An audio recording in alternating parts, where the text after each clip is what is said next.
বিৰোধী দলৰ যিটো মই ক'ব নাপায়, কিন্তু বিৰোধী দলৰ চিটৰ কাজিয়া কিয় হৈ আছে, সেই কাজিয়া হৈছে মিয়া মুছলমান থকা চিটকেইটা কোনে ল'ব। তেওঁলোকৰ কাজিয়াৰ কাৰণটো বৰ দুখ লগা। যোৰহাটৰ চিট কোনে ল'ব তাৰ কাৰণে কাজিয়া লগা নাই, ডিব্ৰুগড়ৰ চিট কোনে ল'ব তাৰ কাৰণে কাজিয়া লগা নাই। তেওঁলোকৰ কাজিয়া লাগিছে দলগাঁও কোনে ল'ব, ঢিং কোনে ল'ব, জনিয়া কোনে ল'ব, গোৱালপাৰা পূব কোনে ল'ব, বীৰসিং জৰুৱা কোনে ল'ব।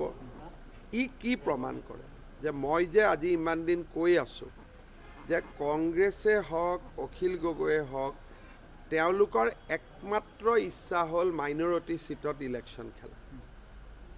আজি কাজিয়াখন কিয় লাগি আছে? যোৰহাট শিৱসাগৰৰ কাৰণেতো কাজিয়া লগা নাই, তিয়ক মৰিয়নিৰ কাৰণেতো কাজিয়া লগা নাই। কাজিয়াটো লাগি আছে বীৰসিং জৰুৱাত কোনে খেলিব, দলগাঁৱত কোনে খেলিব, ঢিঙত কোনে খেলিব, জনিয়াত কোনে খেলিব, গোৱালপাৰা পূবত কোনে খেলিব। এইটো আমাৰ বাবে এটা দুখৰ কথা হয়নে নহয় যে তাৰমানে তেওঁলোকৰ কাজিয়াৰ কাৰণ কি হ'ল মাইনৰিটি চিট। তাৰমানে দুইটা দলৰ কাৰণে মাইনৰিটি মানুহখিনি হ'ল ভোট বেংক। প্ৰকান্তৰে মই কোৱা কথাখিনিকে তেওঁলোকে স্বীকাৰ কৰিছেনে নাই যে মেজৰিটি মানুহ থকা চিটত আমাৰ ৰাজনীতি নাই, আমি মাইনৰিটি থকা চিটতেই ৰাজনীতি কৰিব খোজোঁ। এইটোৰে নাম তুষ্টিকৰণৰ ৰাজনীতি হয়নে নহয়? এইটোৰে নাম ভোট বেংকৰ ৰাজনীতি হয়নে নহয়? এই একে কথাখিনি যদি মই কওঁ তেওঁলোকে আকৌ মোৰ ওপৰত কেছ কৰি দিয়ে, কিন্তু কৰিতো এইটো কামেই আছে। নহ'লে কাজিয়া কিয় লাগিছে? শিৱসাগৰ চিট লৈতো কাজিয়া লগা নাই, মৰিয়নি চিট লৈতো কাজিয়া লগা নাই, ডিমৌ চিট লৈতো কাজিয়া লগা নাই। কাজিয়া লাগি আছে দলগাঁও, গোৱালপাৰা ইষ্ট, জনিয়া, ঢিং, বীৰসিং জৰুৱা, বিন্নাকান্দি, এইবিলাক চিট লৈহে কাজিয়া লাগি আছে। আপোনালোকে পূৰা কথাখিনি ৰাইজক আপোনালোকে পূৰা কথাটো কোৱা নাই। ৰাইজক কৈছে চিটৰ কাজিয়া, সেইটো ভুল। কাজিয়াটো হৈছে মাইনৰিটি চিটক লৈ, সেইটো হ'ল শুদ্ধ। সেইটোকে ক'লোঁ নাই যে মাইনৰিটি চিটকেইটালৈ তেওঁলোকে কাজিয়া পেচাল কৰি থাকিব, তাত ডেডলাইন ওলাব, নট ডেডলাইন ওলাব, লাষ্টত মিলিও যাব, কাৰণ তেওঁলোকৰ চবৰে লক্ষ্যটো সেই 22টা চিটেই না। গতিকে লাষ্টত গৈ গৈ গোটেইকেইজন মিলিও যাব, বাকী তেওঁলোকৰতো বাকীটো কোনো অপশ্যনো নাই নে আছে কিবা অপশ্যন? এইটোৱে কাজিয়া।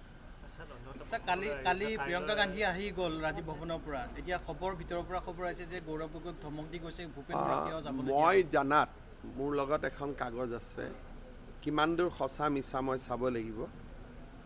জিতেন্দ্ৰ সিঙে গৌৰৱ গগৈক এখন চিঠি দিছিলে যে 3জন কাৰ্যকৰী সভাপতিৰ মাজত অসমখন সংগঠন কৰাৰ কাৰণে ভগাই দিব লাগে। কিন্তু আমাৰ গৌৰৱ গগৈ ডাঙৰীয়াই এই কথাটো আমাৰ জিতেন্দ্ৰ সিঙৰ কথাটো তেওঁ নামানিলে।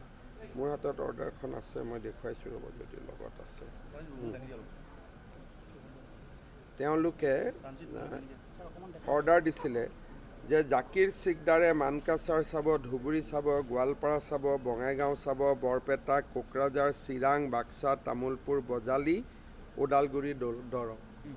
ৰজনীলা তিৰ্কীয়ে চাব গোলাঘাট, যোৰহাট, মাজুলী, শিৱসাগৰ, চৰাইদেউ, ডিব্ৰুগড়, তিনিচুকীয়া, শোণিতপুৰ, ধেমাজি, বিশ্বনাথ, নৰ্থ লখিমপুৰ। আৰু প্ৰদীপ চৰকাৰে চাব Dima Hasao, east Karbi Along, west Karbi Along, Morigaon, Nagaon, Hojai, Guwahati city, Kamrup, Karimganj, Hailakandi, Cachar. ইয়াৰ কপি কাক কাক দিছিলে? PCC president, CLP leader, AICC, MP, MLA, working president, VP, DCC, BCC চবকে দিলে। কিন্তু এই অৰ্ডাৰটো গৌৰৱ গগৈ ডাঙৰীয়াই প্ৰকাশ কৰি নিদিলে।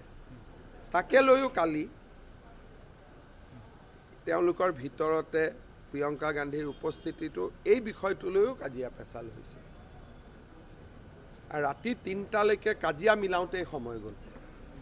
আপোনালোকে যে কৈছে 3টালৈকে কাম কৰিছে, 3টালৈ কাম কৰা নাছিলে। 3টালৈ 2-3খন কাজিয়া মিলাওঁতে তেওঁলোকৰ 3টা বাজি গ'ল। নহ'লে এইকেইজন মানুহক লগ কৰোঁতেতো আধা ঘণ্টাতে হৈ যায়।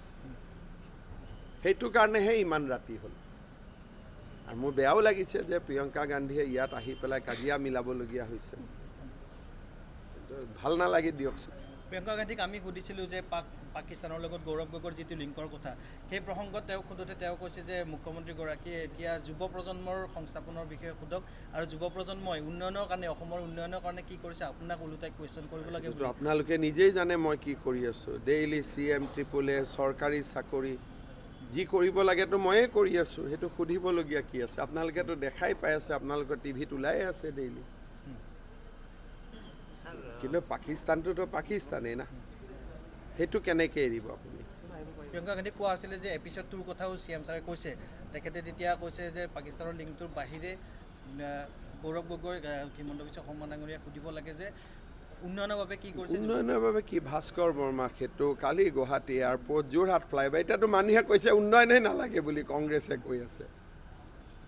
উন্নয়নৰ কথাত বিজেপিক নোৱাৰে, চাকৰিত নোৱাৰে, লোনত নোৱাৰে, আইন শৃংখলাত নোৱাৰে, শান্তিত নোৱাৰে, দুৰ্নীতিত নোৱাৰে। টকা নোখোৱাকৈ 1,60,000 অসমত চাকৰি হ'ব পাৰে নেকি? এতিয়া তেওঁলোকে আমাক অভিযোগ কৰিব কোনোতো ইছ্যুৱেই নাই। তেওঁলোকৰ হাতত কোনটো ইছ্যু আছে কওক আপোনালোকে? একোতো ইছ্যু তেওঁলোকৰ হাতত নাই। সেইকাৰণে যদি তেওঁলোকে কিবা প্ৰিয়ংকা গান্ধীক ভুল কৰি কয়, আপোনালোকে শুদ্ধ কৰি দিব না যে মেডাম কংগ্ৰেছৰ দিনততো 15,000, 10,000 চাকৰি হয়, তাকো ৰাকেশ পালে পইচা খাই দিয়ে। বিজেপিৰ দিনততো এইবোৰ একো হোৱা নাই। আপোনালোকেতো মোৰ হৈ উত্তৰটো দিব পাৰে। দেখা কথাখিনিতো আপোনালোকেও ক'ব পাৰে, নোৱাৰে জানো? আপুনি বিচৰা বাতৰি পাব কেৱল নিউজ 18 এপত। নিউজ 18 এপ ডাউনলোড কৰিবলৈ স্কেন কৰক এই QR কোড। গুগল প্লে ষ্টৰতো পাব এই নিউজ 18 এপ।